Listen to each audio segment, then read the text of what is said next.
The morning sun was just breaking over the horizon when HOA Karen, undeterred by her previous humiliations, decided to escalate matters once again. This time, her target was the same, my daughter, but her approach had changed. Instead of subtle intimidation or overzealous phone calls, she opted for a full-on emergency extraction.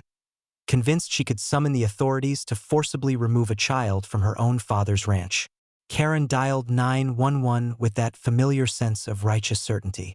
"They're refusing to comply," she exclaimed. "You have to send officers immediately." She painted a scenario of danger so dramatic it might have made a movie director proud. But Karen didn't account for one crucial detail. I was not only the property owner but also the county sheriff.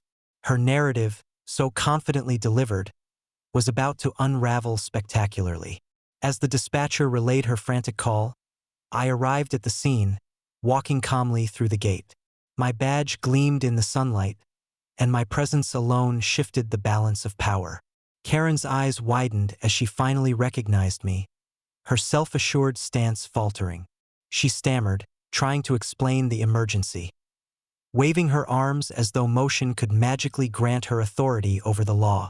I raised a hand to interrupt her. "Karen, you are trespassing. Your 911 call is baseless. My daughter is completely safe, and you have no legal authority here."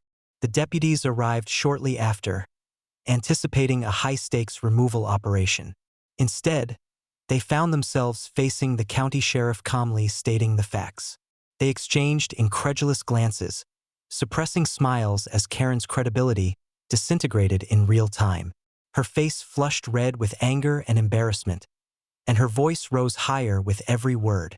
"Your HOA rules mean nothing here," I said firmly, letting the deputies take notes. "You cannot order the police to remove my daughter from her home." Karen tried to argue, citing every obscure rule in the HOA handbook she could think of. But her efforts were futile. The deputies politely informed her that the HOA had no jurisdiction over family safety or private property law. Karen sputtered, struggling to maintain her composure as I calmly walked my daughter to the side, ensuring she felt safe and unbothered by Karen's antics. By this point, the absurdity of the situation was almost cinematic. Karen's repeated attempts to manipulate the law for her personal vendetta were failing spectacularly. Every motion, every argument she made was recorded, documented, and observed, not just by law enforcement but by neighbors who had gathered to witness the spectacle. They whispered among themselves, marveling at her audacity and ineptitude. In the aftermath, Karen left in a huff, muttering about "next time," as though future threats could somehow reverse her embarrassment. Meanwhile, I made sure the deputies filed an official report on her frivolous call, documenting every misstep and false claim. This was essential, not only to protect my daughter but to ensure that Karen's pattern of harassment was on record. The incident of 3303 quickly became legendary in the neighborhood. Karen had once again attempted to wield power she did not possess, calling the authorities on a situation she barely understood. Her failure was not only personal but public. It was a moment that reinforced a simple truth: authority without knowledge is powerless, and arrogance can only carry one so far before reality intervenes. That evening, my daughter laughed as she recounted the story to her friends. "She thought she could take me away," she said, giggling. "She didn't know my dad's the sheriff."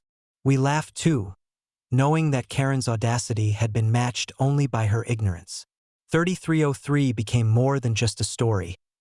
It was a lesson, a warning, and a memory that would linger for years. Karen had tried to call the cops on my daughter, unaware of my position, and once again, she had spectacularly failed. For the rest of the community, it was another episode in the ongoing saga of HOA Karen, full of drama, disbelief, and the undeniable triumph of reason over rule obsession.